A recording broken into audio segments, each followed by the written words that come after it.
चंद्रमा के दक्षिणी ध्रुव पर चंद्रयान-3 की सफल लैंडिंग हुई है। मिशन मून की कामयाबी के बाद पूरे देश में जश्न का माहौल है। नासा समेत दुनिया भर से इसरो को बधाई दी जा रही है। अब आगे की प्रक्रिया पर सबकी निगाहें लगी हैं।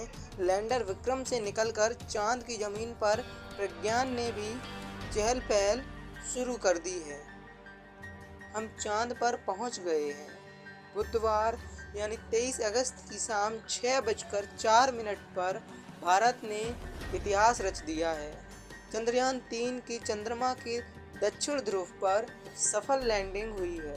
अब भारत ही पृथ्वी की बनावट से लेकर सौर परिवार के बारे में छुपे हुए रहस्य चंद्रमा के दक्षिणी ध्रुव से बताएगा। 40 दिन पहले 14 जुलाई को चंद्रयान-3 भारत की 140 करोड़ उम्मीदों के साथ चंद्रमा की तरफ बढ़ा था।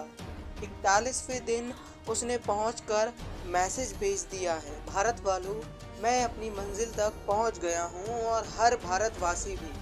चंद्रयान की सफल लैंडिंग के बाद अब प्रज्ञान रोवर ने अपना काम शुरू कर दिया है।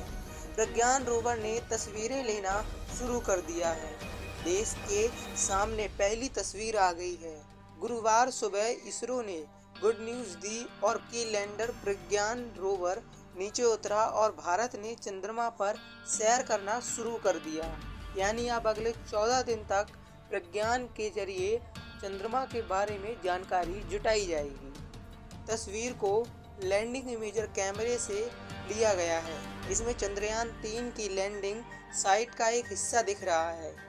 लैंडर का एक पैर के साथ उसकी परछाई भी दिख रही है। तस्वीर में यह भी देखा जा सकता है कि चंद्रयान-3 जिस जगह पर लैंड हुआ है वो समतल है।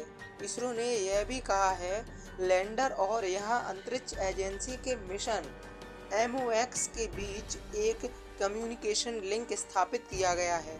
सुरक्षित टचडाउन सुनिश्चित करने के लिए लैंडर में कई सेंसर हैं, जिनमें accelerometer, altimeter, Doppler, velocimeter, touchdown sensor और खतरे से बचने और स्टेटस संबंधित जानकारी के लिए कैमरों का एक सूट शामिल है। अब देश को उस पल का इंतजार है जब प्रज्ञान रोवर चांद के बारे में पुख्ता जानकारी देगा। रोवर प्रज्ञान 6 पहियों वाला रोबोटिक व्हीकल है जो चंद्रमा पर चलेगा और तस्वीरें खींचेगा। प्रज्ञान में इसरो का लोगो और तिरंगा बना हुआ है। वैज्ञानिकों की कोशिश रहेगी कि वो रोवर के जरिए चांद से भेजे जा रहे डेटा को देखें और एनालिसिस कर पाएं। चांद पर लैंडिंग 4 घंटे बाद प्रज्ञान विक्रम लैंडर से बाहर निकला। बता दें कि रोवर प्रज्ञान चांद पर 1 सेंटीमीटर प्रति सेकंड की गति से आगे बढ़ेगा। वहां कैमरे की मदद से चांद पर मौजूद चीज़ों की स्कैनिंग करेगा और जानकारी जुटाएगा। प्रज्ञान मौसम का हाल पता करेगा। रोवर ने इस तरह से पेलोड लगाए हैं जो चांद की सतह के बारे में बेहतर ढंग से जानकारी दे सकेंगे। रोवर वहां IONS और इलेक्ट्रॉन्स की मात्रा के बारे में भी जानकारी देगा। चंद्रयान-3 चांद पर एक लूनर मतलब 14 दिन रहकर काम करेगा। दरअसल धरती के 14 दिन के बराबर चांद का एक दिन होता है। यानी 14 दिन डे टाइम रहता है और 14 दिन रात रहती है। ऐसे में प्रज्ञान सिर्फ एक लूनर डे तक एक्टिव रहेगा। चांद के दक्षिण ध्रुव पर लैंडिंग की वजह से उसे फिर से रिचार्ज किए जाने की उम्मीद कम जताई जा रही है। हालांकि वैज्ञानिकों का कहना है कि प्रज्ञान और विक्रम एक अतिरिक्त लूनर डे तक काम कर सकते हैं। वहां उन्हें सूरज से मदद मिलेगी, जिसकी वजह से वे खुद को रिचार्ज कर सकते हैं। लैंडर और रोवर दोनों सोलर पावर से काम करते हैं। इस दौरान रोवर प्रज्ञान वहां पानी की खोज, खनिज की जानकारी और भूकंप, गर्मी और मिट्टी की स्टडी करेगा। चंद्रमा पर सॉफ्ट लैंडिंग को इसरो के मिशन का आधा हिस्सा माना जा रहा है, क्योंकि अब असली चैलेंज चांद के बारे में पुख्ता डेटा एकत्रित करना है। लैंडिंग के बाद रोवर प्रज्ञान मूक वॉक पर निकल रहा है, लेकिन उसे चांद पर पहुंचने वाला विक्रम का काम पूरा नहीं हुआ है। लैंडर विक्रम और रोवर प्रज्ञान के पास सिर्फ 14 दिन है।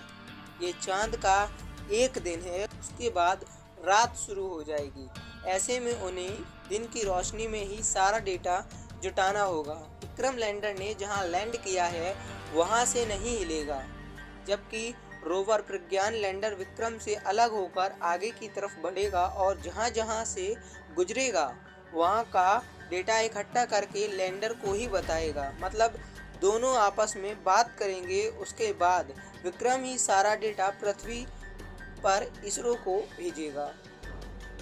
इतना ही नहीं, जब रोवर प्रज्ञान जानकारी जुटाने के लिए चांद की सतह पर आगे बढ़ेगा तो वहां एक अशोक स्तंभ और इसरो का लोगो छोड़ता जाएगा, यानी चांद पर भारत की अमिट छाप भी देखने को मिलेगी। हालांकि अभी यह साफ नहीं हो सका है कि 14 दिन में प्रज्ञान चांद पर कितनी दूरी तय करेगा।